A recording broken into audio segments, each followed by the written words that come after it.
Hi, Shikha. Hi, Ayushree, how are you? All good. How are you? Very good. Just one second, Shikha.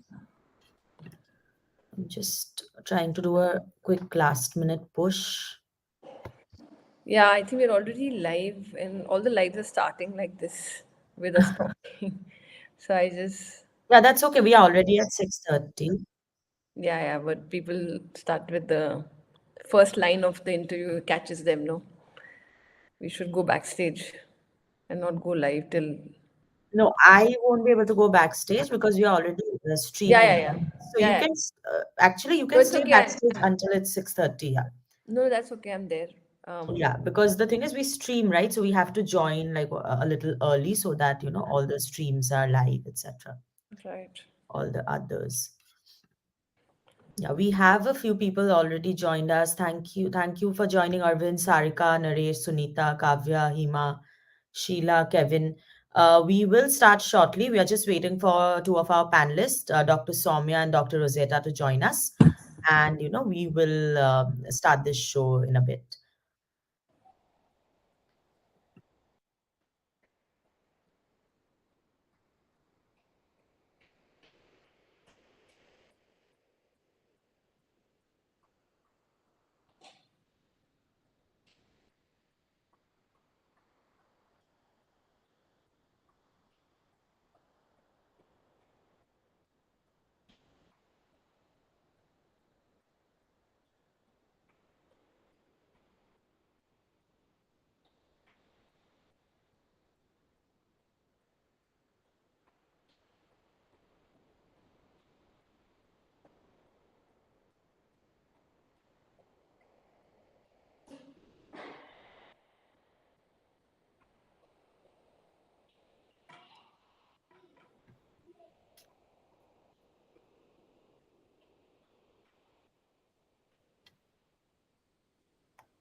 They will just be joining us in a minute, Shikha.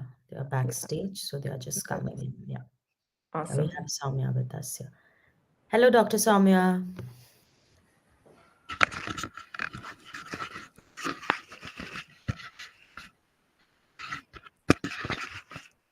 Hello. Yes, Yeah. Hi, Samia. How are you? Hi, Shikha. How are you doing? Very good. very good evening. Yes, we are very happy to have you with us here. And Thank so, you. Shikha, do you want to, have any, should we start? And meanwhile, we'll wait, until Rosetta joins us since we already Has have. she on backstage? Yes, she is. She just said she's joining. So, she's just. We can have 2 more minutes to just. Yes, I'll just start with the introductions, on the platform, Right. etc. And then, Right. we can start. We'll just wait for her basically. Just give me a second. Yeah. Thank you everyone. Although we have about 22 people who have joined us, thanks a lot. We are very happy to have you all with us today, and a very good evening.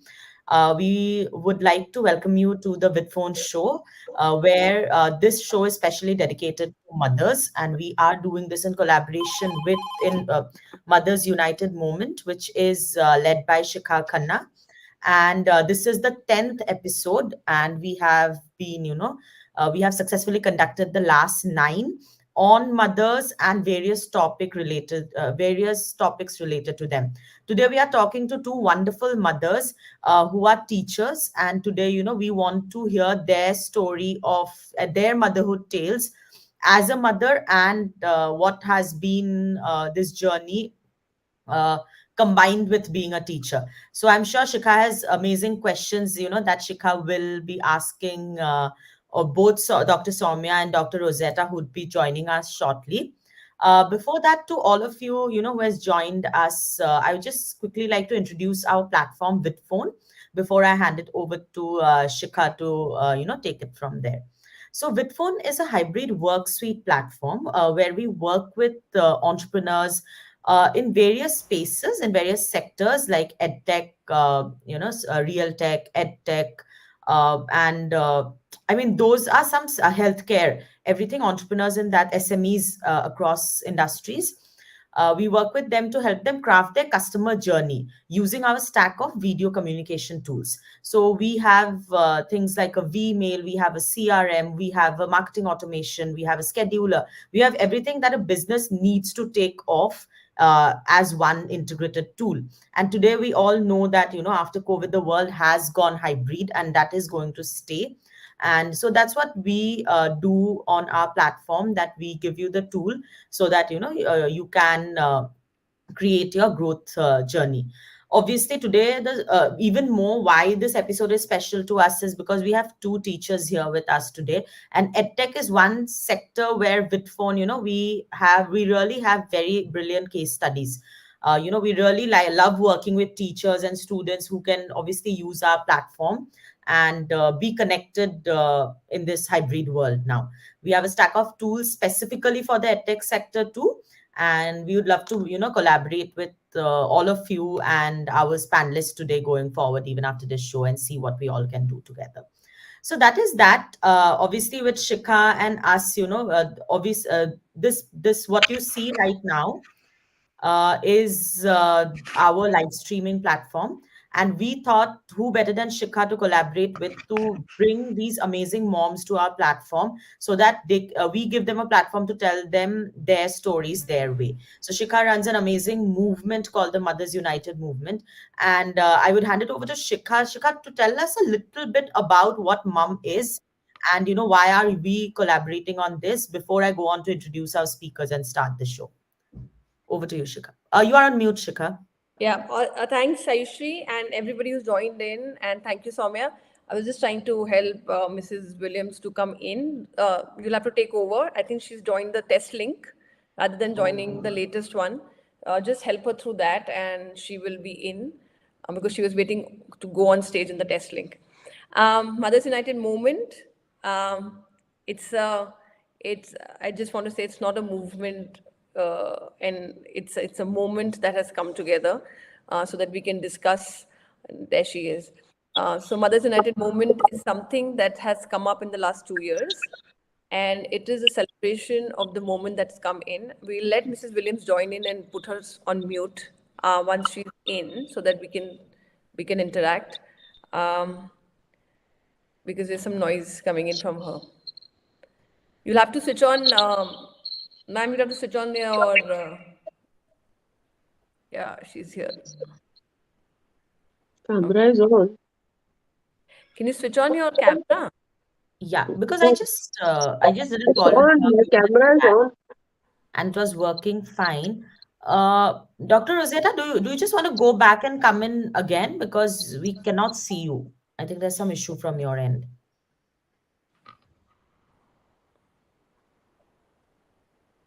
Okay, so Mothers United movement is an intention to bring um, stories of moms ahead so that today's mothers can get inspired.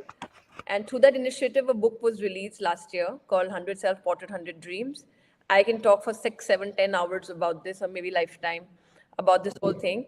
Both Yeah. Sowmya and Dr. Williams were part of the book, and many others who've joined us in this conversation in the last few episodes were part of this book. So that's quickly I want to tell you about it, because so much can be. I mean, just the topic mother is so much so solid that we can. I think, ma'am, you'll have to put yourself on mute because there's a lot of disturbance coming in. So I'll just start posting questions about Sowmya and about Dr. Williams. I will keep addressing Dr. Williams as ma'am because I know her when I was 14 years old. Since then, she knew a girl who was this not so confident girl who had walked in her house, all, and she had said, "Oh my God, this lay girl," and she was so excited about it. I still remember meeting her when I was all of 14. So she has very important role in my life at many points, and of course, from there on, she was the first person who actually said that, Shikha, you have wings and you can fly, and I'm with you. So that's why you will see me addressing her as ma'am, because she's been mentored at many stages of my life. 25 years of knowing her, it's an honor to have you here. And that's why the teacher's topic, I had to get her in. Sowmya, yet another person I've met in the last 2 years, and just the vibrancy that she brings She has a story of a mother who's become a teacher who's a mother, and there's so much in between that we're going to talk about, and very very inspiring. From a spiritual path which I discovered through her story. I don't think that she talks very openly about it, but I always catch her from somebody who wanted to, who had spiritual experiences at a very young age, from there having children, giving up everything, and then becoming a professor. And now she's really gone ahead very fast in her ladder, and she has beautiful stories as teachers as well. So thank you for coming in. Let me just address some questions quickly because I can talk to all of you for so long that I just want to put it the time limit of 45 minutes, and still bring value to the audience so that it can be shared. Dr. Sowmya, uh, Yes. and thank you for coming in, and thank you for saying yes, and thank you for smiling always, and thank you for being so vibrant. Let's just have a quick journey as a mom. Before that, as Dr. Sowmya, who Sowmya was at the age of 18, that I know, and I was like, really, this story has to come out. Very quick one, because we will take five minutes, quick questions. There's a lot of people who are watching us right now so that they can get value also at the end of this. Dr. Sowmya. Dr. Sowmya at 18, Dr. Sowmya, mother of twins, and then Dr. Sowmya becoming a professor. Let's just have that quick 3-4 minutes conversation on what the journey was like. Yeah, I'll just begin with my gratitude and thanks, Vidphone. Thank you, Ayushree, for bringing me out here. And thanks, Shikha. I mean, I need at least 8 hours to describe Shikha, and I'm not going to use this opportunity to spend all my 8 hours showing that gratitude. This itself is a great opportunity to speak about what she has done. See, whatever we are speaking today is, I think, complete effort from Shikha for for enabling to help us manifest as to what we are. Otherwise, we would be lost in the crowd somewhere. Thank you, Shikha, for this. This is something which I always like to say about a teacher. Those who educate the children are more to be respected than those who actually produce them. For these only gave them life, but those the art of living well. So True. parents, yes, to be respected, but I think it's the teacher who has actually taught them the art of living well. And that's exactly what I do. I'm going to do it in a reverse chronological order, Shikha. Right. You know me, I Take always take do take things differently. So take I'm a care. Take it away. professor, I'm a teacher today. And for me, students is everything. I think my youthfulness, my energy, my passion, everything comes from my students. And this is what is all that I had craved for in my life. So I work as the director of skill development at New Horizon College of Engineering, one of the leading institutions in Bangalore, and I interact with students day in and day out. So when we speak about skills, what I teach them is just not skills for their work or for their career, basically skills for their life as a whole. So this is actually depicted in what is called as the 21st century skills. And I, for one, always advocate that even engineering students should have these skill sets. The way you dress up, the way you talk, and I think smile is the best thing that you can do. You can camouflage a lot of things with a beautiful smile. I think it's this positivity that I want to exude in my children, and also tell them that life is too short not to keep spending worrying about your life. Come out of your mistakes, be resilient. So these are the skill sets that we do. New Horizon College of Engineering, I owe it to them because they identified that I could be in this position and transform the lives of many individuals. So that's my story currently, and I'm not even doing with students alone. I'm doing it with faculty members. I do it with the corporate people as well. So moving a little, you know backward in my life. 10 years before, I started my own company, and I thought it would be successful, but it wasn't. I just wanted to tell that I never stopped at my failures. I always used it as an opportunity of learning something and continuing with my journey. So, again, 10 years before, I was in the small village in a place called Vellore, and not knowing what to do. But what I'm trying to tell is, in that 10 years, when I delivered my children in 1998, almost 7 to 8 years in that village, I dearly was lost. So I was telling my husband, I'm wasting my talent, I'm wasting my skills. But then one thing I decided, there's no time, or that should not, actually, time should not stop you or be a constraint to achieve whatever you want in life. Those 10 years also, I started teaching English for the villagers. So communication has always been my passion, although I'm not a communication person, which I'll probably tell you much later as to what my qualifications are.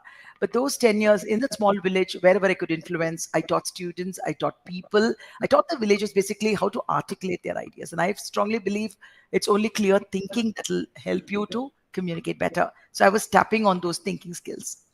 So that is my story in that particular period where I let my husband be successful in his career. So I told him, I'll take care of the children, but this is time for you to grow up, do very well. But promise me a time would come when the kids are on their own and you will help me support me in my career. So those 10 years, we had this agreement. And I think this is what precisely a couple should do. I was there for him. I was there for the children. I was there when it was needed. Although in the back of my mind, am I really running out of this rat race? Will I be able to really make up for the lost time? But then after those 10 years, I really owe it to my husband, Narayanan. He said, Sowmya, it's my time to support you. I started off very late.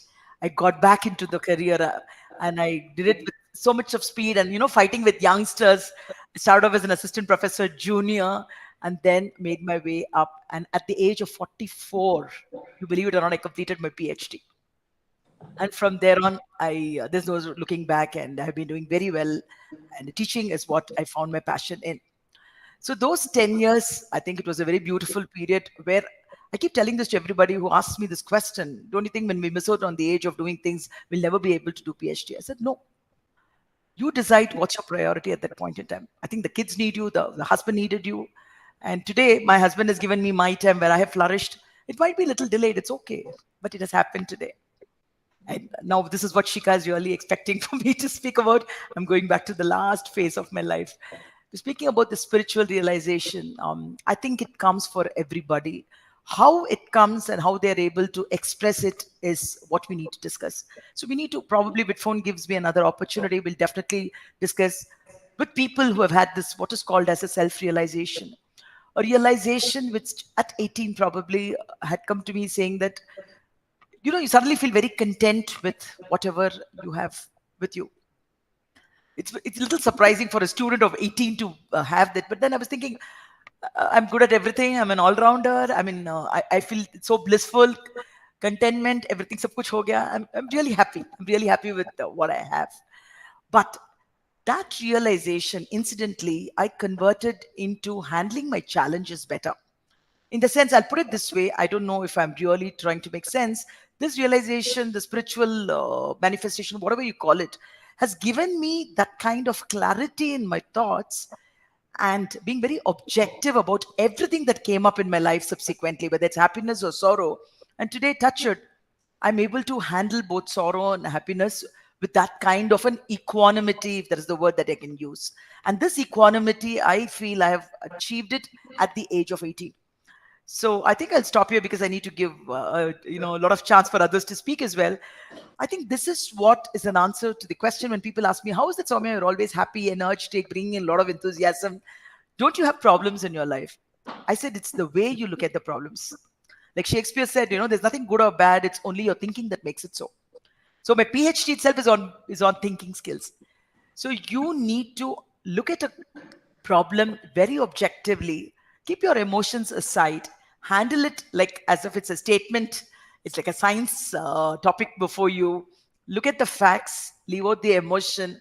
I think you can balance your happiness, you can balance your sorrow, and you can continue making everybody happy and energetic around you. And now I'd like to tell my qualifications. I started with the BSc Physics.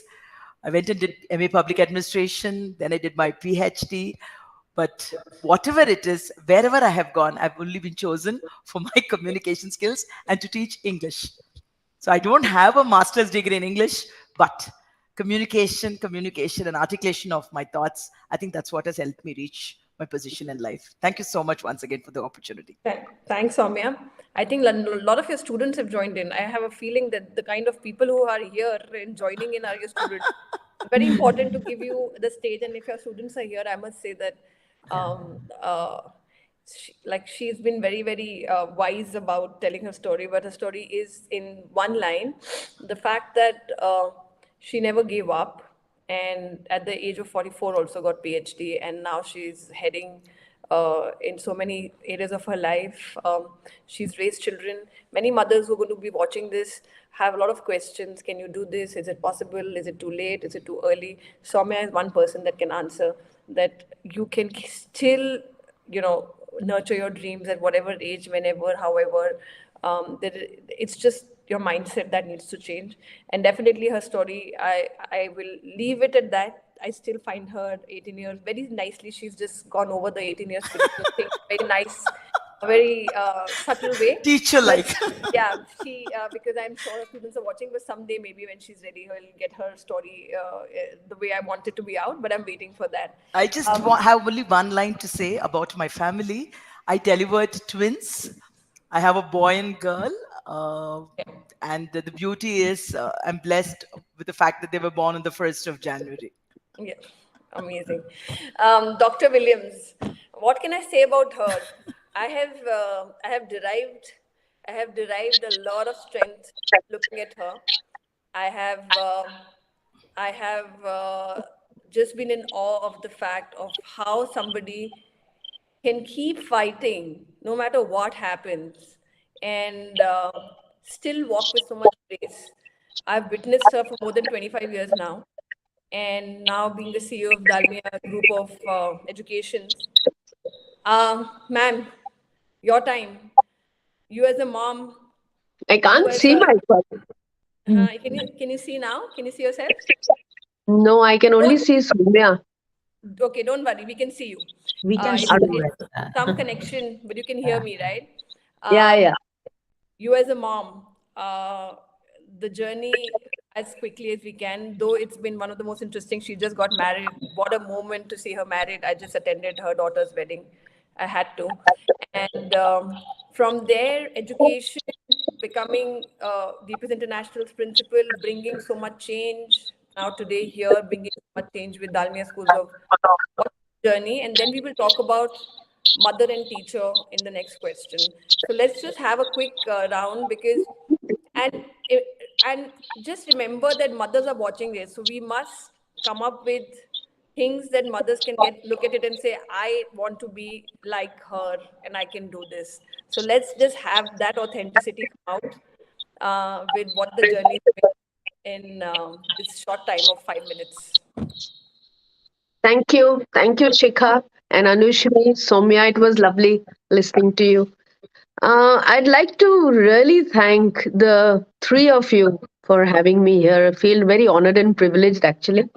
So, this is Dr. Rosetta Rosetta, Williams. before you start, just one quick note. I think you have clicked on Soumya's photo video. That's why you are only seeing her. If you just click on it again, you should be able to see all of us. Just try Yeah, that okay. once. I can see you now. Yes. Thank you. So, Shikha is my surrogate daughter. The word mom, it brings so many emotions. It's all about a relationship where it's about selfless caring, actually, without expecting anything in return. So, when I started my journey as a mother, I was very, very young.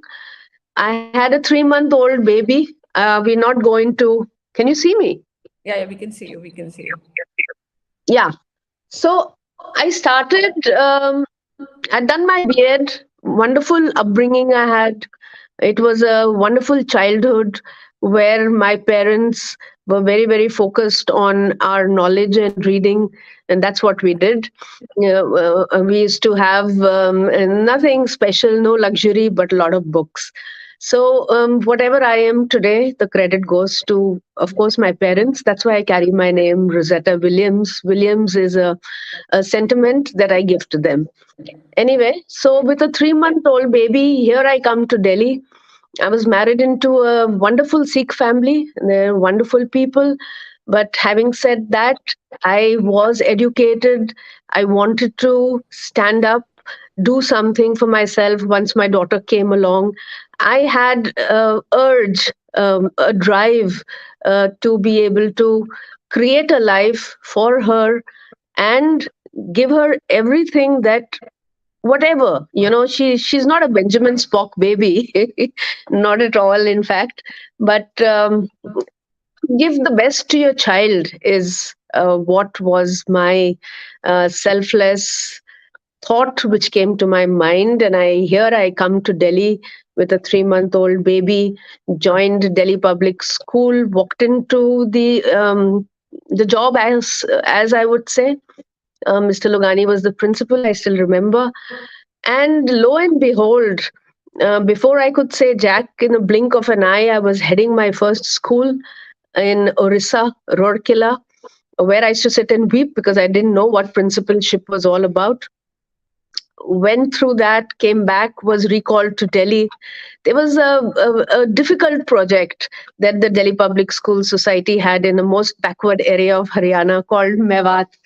And they said, Rosetta Williams, you please go there. It was the Mav Muslims. We had to convert 3 government schools into Delhi public schools. It was a uphill task, but very enjoyable. Now, it was here that I realized what a mother is, what a teacher is, and how you integrate both of them, and how you can touch the lives of thousands and thousands of children and make a difference. And I forgot about myself, actually. That's the only way, service before self. Went into education, we gradually electrified those 450 villages, went into nutrition, women empowerment, everything, health, hygiene, you call it whatever. I remember Shikha has also come there. Now, my daughter was very young at that time. I was a very busy professional, so to say. I was a mother also. Now, how did I integrate the two of them? Well, she used to be with me. And the learning that she had with that kind of exposure, where we went into a village and we had these little children. And I said, Roshni, she was all of 4 or 5. I said, why don't you teach them ABCD? So there she went into this little class where you had these little village children, and that is how she herself is a teacher, I would say. And I'm sure she's going to be a great mom. So that is how we went on. After Mewat, that was about 7.5 years, came back. I was recalled to Delhi to open an international school. So here the entire pendulum. I go from rural and then international. So it was the DPS International, which one put together. It was so inspiring. It was a self inspiration that was perennial. I mean, till today, I'm so passionate about my work. I love children and I love to create content. I've written books. And then there you see a little girl walking into my office, and that was Shikha. And she's my daughter, I would say that. And then she sat there and says, I want to photograph children. So I said, well, you go and do it. So I think what I learned from my journey was believe in yourself. And if you can give that self belief to every child, make them, get them to believe in themselves that, yeah, you are a winner. So there's no child that I have touched who has ever turned around and said that I cannot do this. So they've all learned to tackle impossible things. Shikha climbing on top of a roof.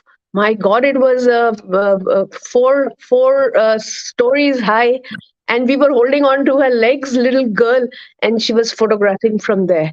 So impossible things I have seen these young children do. Even today, with the Dalmia Bharat, we have schools in the most remote areas, like in Meghalaya, in a place called Thangski. You mustn't have even heard of it. In a place called Sutrapada, which is just on the tip of, Daman and Diu, where you have the Somnath temple, etc., the Gir forest. So here you have these children and coming in from all the villages, Kalyanpur. Children walk 8 to 10 kilometers to come to school. And it is so fulfilling. I just got back from Bihar to be there and see these children, the way they evolve as they go from class to class. We've created things like core promise. Every school that I am associated with, I always try to get to the teachers, the core of every teacher, the heart of every teacher, so that it's a calling. Everybody comes together in this world of education uh, to touch the lives of children. So we try and focus on every child in the school. We have the core promises, which are 19 parameters. Main trait is leadership. And from nursery to class 12, it is an interdisciplinary lesson plan that every teacher makes, where one of the traits, whether it is for example, media literacy or being proactive. So over and over again, the child from nursery, class 1, 2, 3, you see that child evolving by the time he goes out through the portals of the school in class 12. We can for sure say that he has these 19 parameters which are so important to lead his life. No matter what comes his way, whether it's sorrow, disappointment, loss, he should be able to come on top of it and be successful. So, in a nutshell, I'm still at it. I mean, I still feel there is so much to do, and I am not satisfied with just a few thousands of children that now are there in the Dalmia. I want to touch the lives of every child in India and be able to give them something that takes them forward to make the world a better place. I think that's all that I would like to say.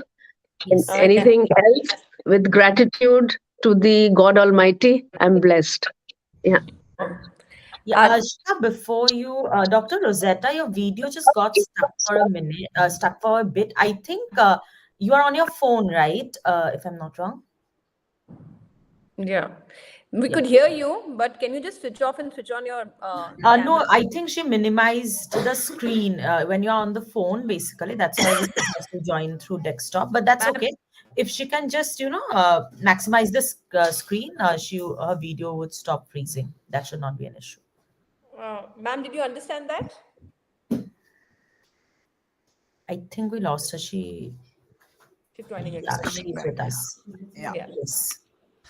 Yes, So you that's could fine. hear me, no? I Yes. At could least. hear you. We, We could hear you, but with your sunglasses posed, that's it. So that's okay. yes, I think you minimized the screen, and on the phone that happens when you minimize the Uh, screen, you just mm, That's okay. that's But you were as effective as yes, we anybody could could hear be. you.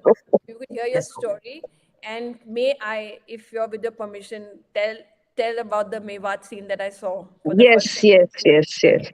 Okay, so this scene has to be. This is a 15-year-old girl with her father is going to a remote village, uh, and I'll tell you why I've chosen teachers of the next few questions. So I go and I get down and I see these effigies being burned out.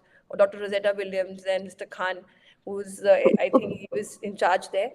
And I am Yeah. seeing these men standing outside and they are burning her effigies. And I'm just like, where have you got me? I looked at my dad. I was like, what's happening? Where have you got right in the middle of these riots? You've just got me to see. He's like, just follow me inside the school. And I'm like, all right. And I go inside, and there are these.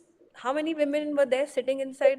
5,000, 5,000. 5,000 women sitting inside with their children celebrating education, and outside they heard effigies being burned to bring education into their school as a bad thing. And she is all dressed up and standing right there, not worried about what the riots are outside. And all the women inside are eating some snacks, all dressed up, also sitting on the ground. And I'm looking at these two absolutely stark things at a very young age, that that's the grace that I learned. That was one of my initial experience of when you do something with focus, you just do it. You don't care about it.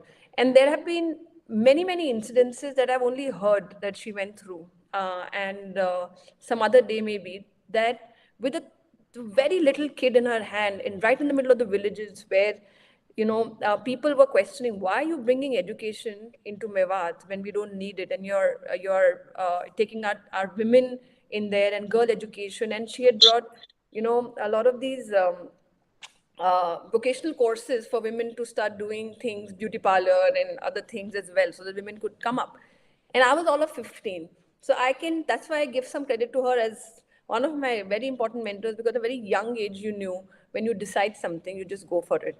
Yeah. And she had put her child at risk as well taking up that challenge and succeeding, coming out. By the time I think she left, people were just pure pro education, and today she's bringing it through Dalmia. So hats off to you.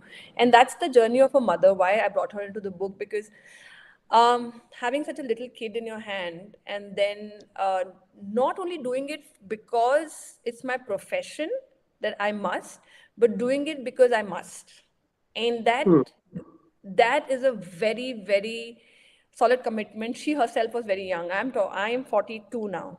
I was 15 years old. You can imagine how long back I'm talking about. 15, 16 years old, very, very long. I was very young.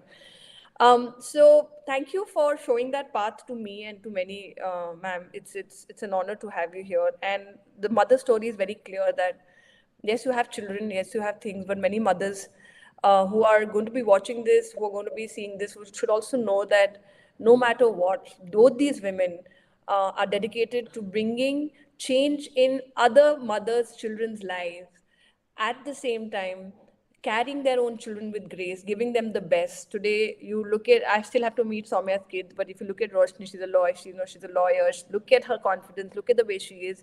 She has come out of a mother who has struggled through so much, but has not left grace. And that's why the honor is yours and Sowmya's here standing. Bringing so many things. So, Sowmya, your story had touched me as well, that your student had recognized you in a wedding. Please, can we have that story as well? And um, these are mothers who are mothers to many children. And that's why I had to get this topic out before we wrap up this whole series. So, Sowmya, what's that story? It's a heartwarming story. And you consider that particular story as a success, Sowmya, for you being a teacher, and your why of why you should keep becoming a great teacher. So let's have that story as well, and then Yeah. we'll move forward. Another 10 minutes of interview, I think 15 minutes, but yeah, we will take it from there. Thank you, Shikha, because that's one thing which I thought I should speak before I actually close this interview. I'd like to tell it in a very narrative style, and Please go ahead. I do a lot of this. I tell my students also be very animated in your talk and bring in the art of storytelling. That's what I'm trying to teach my students as well. So I walk into this wedding, not hoping that the bridegroom, who was my student, would really recognize me because he was one of my visually impaired students. And to my utmost surprise, after so many years, in fact, I get goosebumps when I tell this, he was just telling his wife, was standing next to him, this is the teacher who taught me English to do my law course. Today, I have completed my law Wow. course and I have become a leading advocate in Chennai. Tears welled in my eyes. I was so overwhelmed. Imagine the distance was pretty large. I had just stepped into the marriage hall. I'm not even gone near the bridegroom. I was touched. Everybody looked at me, and there was some applause. I went and gave him a hug. And this is what I tell all my teachers: teaching is a profession where the accolades, the appreciation will come, though delayed, but it's definitely worth the wait. Yeah, So it's a this beautiful. is one incident where you feel so happy. They might not even acknowledge your efforts at that point in time, but later down your life, even if somebody recognizes and says, "Hey, ma'am, you taught me English," I mean, it gives you so much satisfaction. I think that's exactly is the defining moment of being a teacher. Nothing else. Absolutely. And yes, what that student meant to you, Dr. Williams, is because she gave me my first assignment as well. Imagine, with these film cameras where there's no baby and child photographer. And I go with this big portfolio, land up in her in her room, saying that I want to do baby and child photography. And she just looked at me and she's like, "What is that?" Because nobody in this country had ever heard of it, right? And she's like, I said, "I don't know. You have a lot of children, and I am equipped to become a baby and child photographer at the age of 18 and 19. This is what I'm doing as a course." And she went right in and she says, "All right, go ahead. This is your assignment." 3 months I spent there. Can you imagine a teacher letting you hang that's a favorite story. That was, I wanted to take a picture from top angle, and all she did was get the equipment she needs to take those pictures. As a principal, she was not saying that, "Oh, this is not a joke. What are you trying to do? What are children going to do?" She gave me the safety gear to explore. And at that time, she was not doing it because I was known to her she was doing it because exhibition had to be done at the first day celebration, and I said this is what I need as a cover picture, and she said that's what you need. And not only to me, to many people she's given this, what you need to create the utmost topmost thing of whatever I'm creating. And that was always, and she brought in young people and she was always open to that. So what Sowmya is talking about, the child who became a lawyer, is all that the girl is standing here and doing Mothers United movement. If she would have said that you are crazy at the age of 18 to me, I would have not been here for sure. Just because she thought my craziness was good, I'm here still doing Yeah, crazy. yeah, yeah, yeah. True. So, Dr. Williams, now to you. What is a message to mums would you like to give through your experience of being a mom? And then the same question will go to Sowmya as well. Of what are the message they would like you to give to all the mothers, whether they're teachers or not? And then Ayushree will go on to her question after this. Yes, But today, actually, Shikha, because you have already, I think our questions collide here a little. So is I'll it? just add I'll just add a way I would like both Dr. Rosetta and Dr. Sowmya maybe, so that the idea is really, to take your tips and your suggestions, and we being able to put these into smaller clips so that we can really share it across. So if you can maybe, Shikha's question, if you can break it down into two Yeah, to three yeah, points that you really that has helped you in your mother journey and you really think it can help others, it would be really helpful if you frame it that way. Okay, so we'll keep it that. I was just extending to the question, but I realized the time is also there. So it's good that your Yes, yeah, question. yeah. yes, So, should is it me first? Yeah, all right. Yeah, yes, please go I'm, ahead. yeah. As a mother, as a teacher, I what I have learned is not only to listen to every child, but to hear what they're saying probably, and then draw out that strength, because it becomes easier. They already want to do XYZ, whatever their thought process is. And if you can be their guide, be their mentor, facilitate, give them the confidence, the self belief, and show them the way, because they need support. They need somebody to hold their hand. They need somebody. They're scared. They have a lot of fear. And if you can remove that fear and say, "All right, I'm here. Go ahead and do it," I think that's the best thing to do as a mom and as a teacher. Yep. We need to listen to them and hear what they're saying, rather than what we normally do as parents is we superimpose. नहीं नहीं नहीं ये नहीं करना है, नहीं वो नहीं करना है, इसको ऐसे करो इसको. They always should have a choice. They always should be able to be vocal about what they want to do, and we should help them to achieve whatever is there in their mind and their dreams and what their aspirations are. We should be able to guide them to realize and become human beings who are happy and say, "Oh, I thought I would do this, and here I am. This is what I've done." I Like wanted to Shikha, add a for question. example. I wanted to add a question to that. That's why I was coming to the earlier question. As a mom, what's the fear to saying yes to them? As a mom, there are a lot of mothers who are very fearful because yes, parenting is a very tough parenting and it's a very scary parenting. कि ये yes, yes, yes, कितना बोलोगे yes इनको यार, they बिगड़ जाएंगे. They will go out of control. And I'm touchwood surrounded by mentors and my dad who is a yes dad. But ये कैसे? How does because I'm a mother of young kids. अभी yes बोल के डर बहुत लगता है, but I'm trying to do what you guys did to me. It's very scary. So how does a mother deal with that? Yes, yes, yes. Go ahead, do what you want to do. It's absolutely okay what you're doing. How does she differentiate that? Is she taking the child to the right path, or if you're a yes parent, they will go to a right path? What is the answer to that? Because it's You, very important. we need to work hard as adults to make sure that the path is safe for the child, and whatever the child wants to do, self realization, self actualization, self belief, that confidence, that bravery to be able to do it. You just can't say yes to everything, but Right. something that completes that child. You should be able to have that discerning eye to understand कि मेरे को lollipop चाहिए, मुझे ice cream चाहिए, मुझे वो खाना है, or this is my urge from within. I want to be a photographer. I want to be an artist. I'm good in sport. So that discerning eye, the adult, obviously with all the higher wisdom that we have, we should be able to. That's a fine line between spoiling a child and just giving them what they want, and being there for them to take them forward on their journey of life. These are two different things. Right. Yeah, So the that's the answer I was looking for, is that the adults need to work on themselves, and that's where we think that our work has stopped the minute we become mothers, and the work is on the child. But actually, the work is on us, and the child develops with you developing after you become a yeah, mother. So yeah, that yeah. was a great answer I was looking for. That the work actually starts then; it doesn't stop. Right, more work needs to be done Absolutely. on Yeah, ourselves yeah, as yeah, as yeah. a mother.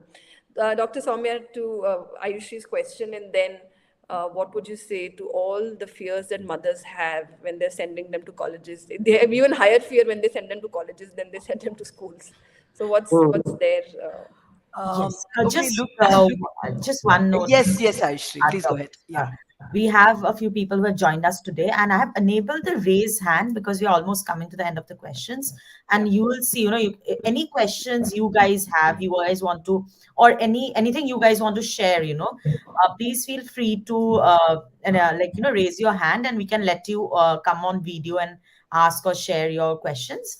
Or please feel free to put it on the chat, and we'll take them shortly. Thank you so much. Yeah, go ahead, Dr. Storm. Okay, this is something which I always, share. One is about my gratitude. I get up in the morning and say thanks to everything around me, thanks to the universe.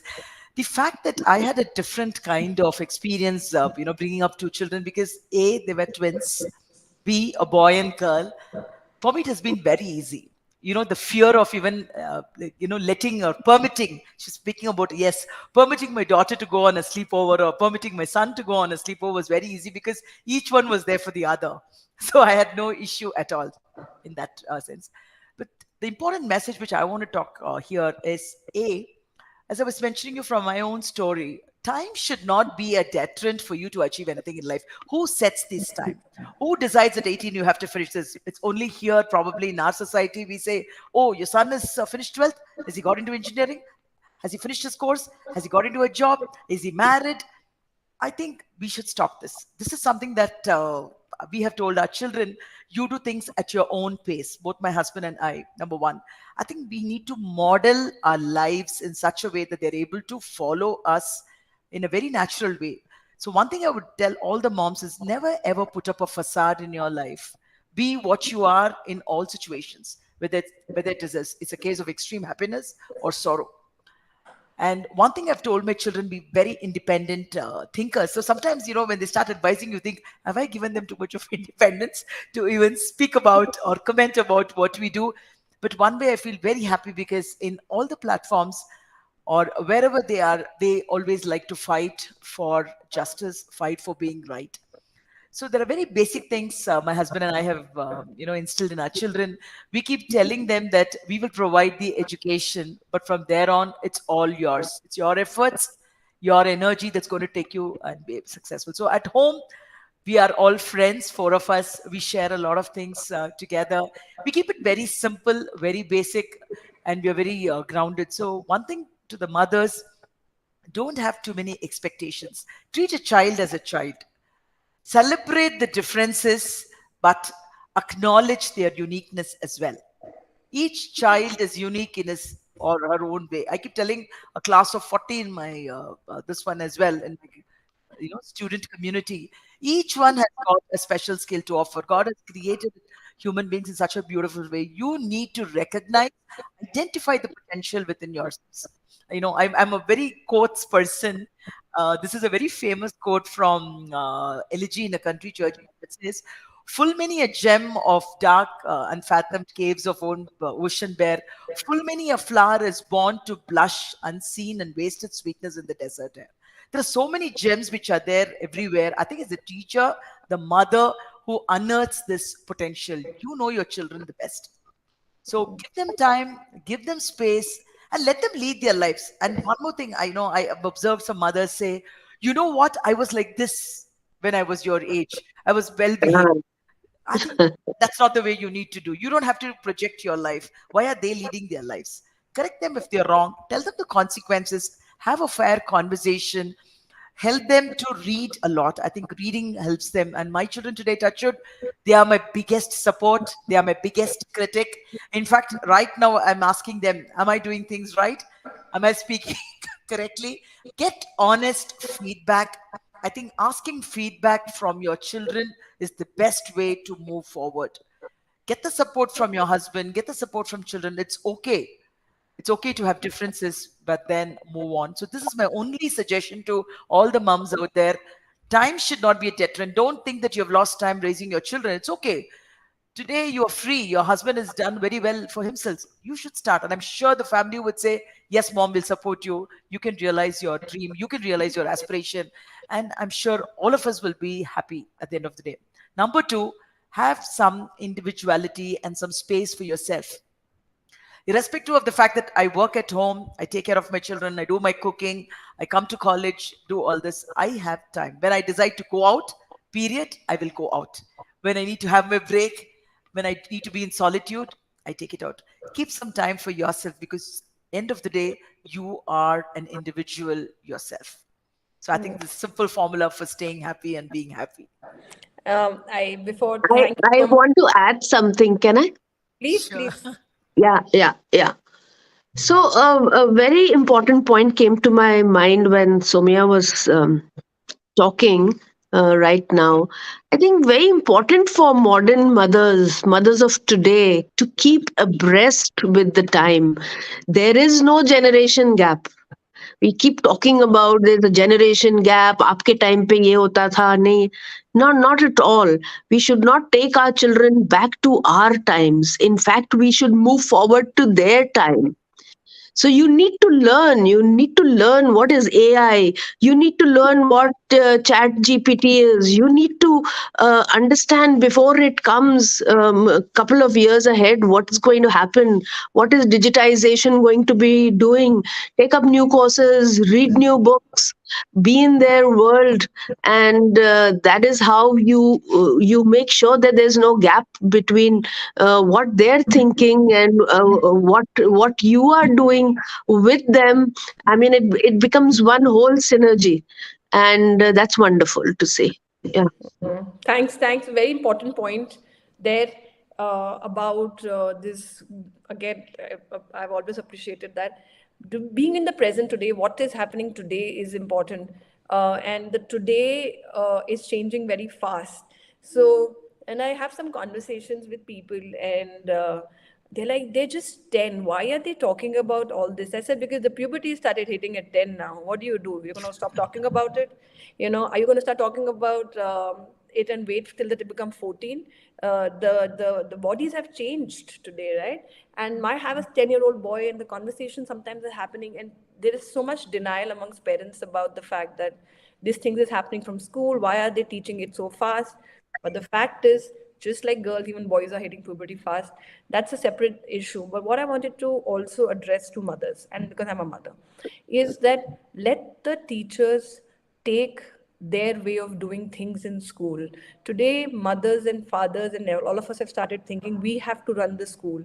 At a very individual level, the school should alter it to their needs and demands, right?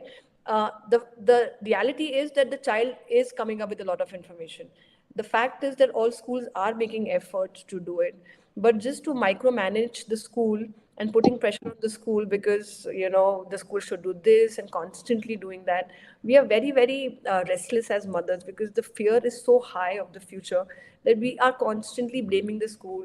I'll just say an example. I don't know whether Sowmya or Dr. Williams will agree with this, but when I go to a parents-teacher meeting, there only one question I go and ask: is he settled?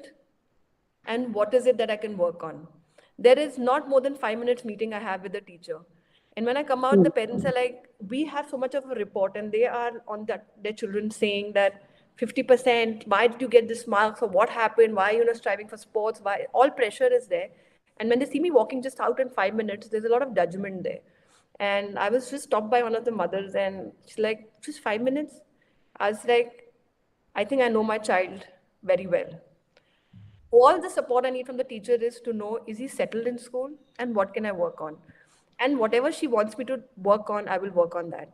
More than that, these detailed reports, why, what, every micro, she as a human cannot look at 45 children at micro level. She's doing her Yeah, best yeah, and leave her alone. You cannot micromanage your children to that level. And have faith in the fact that I know my child well, or put that effort that you know your child well, and then take the support of the teacher that while I'm away, what is the best thing I can give. And that's something from a mother's point of view. I want to tell a lot of mothers to leave the teachers a little space away and not micromanage their children, and stop the judgment on this mother or that mother, or why that mother and what is it happening. And second, the honor must be given to these teachers and educationists, because they're leaving their children behind and trying to manage so many children at home. And at a human level, it's sometimes very tough to you know to choose. I've seen teachers do this many times. Their child is sick, but they're at school because there are 25 more kids waiting there.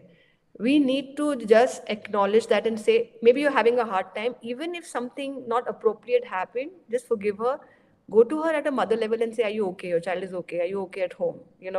We need to bring that human connect between the parent and the child and the teacher, and know that she is struggling as much as we are struggling at mother level. We can't put our struggles on them and then expect them to be this robotic kind of people who will just do all right all the time. So I wanted to end with that, and Ayushree will take over. But this was a very important conversation, because teachers for a mother is a very important communication for a very long period of time, almost in school for 12 years, and then if at all the child allows, in college for some more time. But it's a very long period. We have an interaction, and more teachers who can come and talk about what it is. It would be great to mothers. So thank you for coming over. Thank you, Ayushree and thank Jagat, if you're you. around for Thank this Thank you you. show. so much. But hold on, Ayushree is going to just wrap this up, and then we will exit the show. Yes. Thanks a lot, Shikha, and thank you so much, Dr. Sowmya and Dr. Rosetta. I think, like Shikha said, this was a very, very important conversation, and I'm so glad that we chose this topic, Shikha, to get these two wonderful teachers and mentors, and to our community. And I was just hearing you, Dr. Rosetta, when you were saying that how important it is today, for everyone to know what's happening, to be in touch Yep. current world and not just say, I don't know or I can't do anything about it. In fact, that's why I think Shikha and we also collaborated, because we do completely different things. If you see, we are a tech company, building working mostly with individuals and startups and also teachers and schools. And Shikha has an entire initiative around moms. Why we thought we should collaborate is because we thought all these amazing mothers, we want to be able to actually help them, in whatever Mm, they are doing, open up yeah. our platform, not just, and it should not be just limited to these shows, but also what goes beyond, how what we are building, the tech we are building, how can it actually help these mothers come online, build their businesses, build their communities. I mean, that's the real win for us then, right? I mean, the people who are not Yes, yes. comfortable with tech, also we being able to give them that opportunity and our tool set. So really resonated with you there, and thank you so much once again. And we had one question that had come up, Shikha, and I just thought this was a part of the registrations we received, and I just thought if we can quickly take that. What challenges does a mother face as a teacher? So, this was, and I just thought Mm. it would be a right question to end this show. Yep. A quick note from both Rosetta, Dr. Rosetta and Dr. Sowmya, from you guys on this. Yeah, Rosetta, you want to take it on, or I'll give an answer? Yeah, yeah. Carry on. So the question, just to reiterate whatever you said, what are the challenges faced by a teacher when she's a mom, or a mom being a teacher? So it's does a mother face as a teacher? Okay. It's a very interesting question because, there's one thing, as we say, about these ethical dilemmas and the conflicts. See, let's say there is a conflict in your college or with your students, right? Probably the solution that you would take as a mom at home becomes a little different than what you would be taking for your student. What I'm trying to tell you here is your personal sentiments come in the way. Say, for example, I can take a very harsh stance with my kids because I know the repercussions. I'm there physically with them to take care of that, and kind of solve the problem, which may not be the same solution for my students because I don't know what happens after I have dealt with him or giving him that decision. Correct? There's a time gap there. He might stop coming to classes. He might go Yeah. say something to his parents. It might escalate. It might snowball. So this is something which I think we find it difficult trying to be very uniform in our judgment when it comes to conflicts which are very similar back at home and at your workplace. So this is something I'm trying to look at it very objectively. Can I have a solution? I should practice the same philosophy, be it my own children or be it kids that I'm actually teaching. So I think this is one challenge, one difficulty I think all of us face, because when it comes to a solution at your uh, home, it definitely is a tinge different from what you provide as solutions to your students. And the Absolutely. day when you're able to match both, I think you have become a true teacher. Yeah. Yeah. Yeah, yeah, yeah. So, I'd like to add to that also. A challenge that I faced as a mom and as a teacher was sometimes being misunderstood by my students in the class and the school, because my child at home, she knows me that okay, now mom is trying to say something, what she really means, what she doesn't mean, because we literally bond, we grow together, we inherently know. Even your child would know from your expressions or from your eyes. Don't show me eyes, she would say. But in school, when you have so many students, you don't kind of have that close bonding. Sometimes when you say something, you could be misunderstood by that child who doesn't actually know you as well, that what is it that you actually mean. This is something which I have faced in my so good, I see it as a challenge actually, that needs to be overcome, where you need to be more patient, probably take the child aside and give him more time so that he correctly understands what you're trying to instill into him or tell him or correct or guide, or whatever it may be. Yeah, yeah, Yeah. And just to add to that, a mother, I'm talking about a mother, the mother needs to understand this as well. When information comes home, the processing of the teachers, like this is what my teacher said to me. I think where that the yeah, processing the yeah, mother yeah, needs yeah. to do is so different, because we teach our children how to treat teachers as well. And Hmm. that's a very big lack these days, because we just Yeah. think that we are doing a business transaction by giving a child. We are paying such a high fee. So now you better, one, behave yourself, or if my child complains, I will react rather than responding. So that is something that's why this conversation is there, that we as mother, I'm a mother of a 4-year-old and a 10-year-old. I see this, I see at very lot of level my peers are interfering, because it's become a business transaction that we are giving you money. The conversation amongst the groups are generally, we are paying such a high fee, we are expecting that. You are going to a school because you love the value of a school, you think your child will thrive, and then give some trust, and then work with the teacher at many levels rather than just responding. And that's why, doctor, if a teacher has said something, it might be misunderstood by the child because they don't have the this thing, and from there you don't misunderstand and make it exaggerated. And hence I feel the broken children are getting, in population more, because of the confusion between how can she, versus she said it, let's understand why she's saying it and then work Yeah. together. That's why I said, when I go to the parents teacher meeting, only two questions: what is my child settled, and what do you think, is his life skill okay, and what can I work on? and I just walk out, because more than that conversation not needed, no incidences is needed, nothing is needed.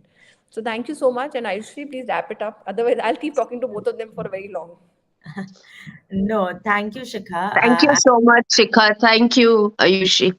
Thank, Yes. thank you so No, much. thank you. It was a pleasure having both of you in this show. There was so many learning, so many takeaways. Very excited about all the clips that are going to go out. We would be breaking this conversation into smaller clips, and also, sharing it with you guys on our social media, so that it's easier for you to, share it across. And the recording would be available on the same link as soon as we are done. So please feel free to share it with your friends, family, or networks. And Dr. Rosetta and Dr. Sowmya would love to work and collaborate with you beyond this show. So we'll be in touch. To everyone who has joined us, to all the students of both these wonderful teachers and everyone else, thanks a lot. Have a great evening, everyone. Thank you, Shikha. Thank you so Thank much. you. Thank Thank you. Thank you. Thank you. Thank Thank you. you so much. Bye. Bye.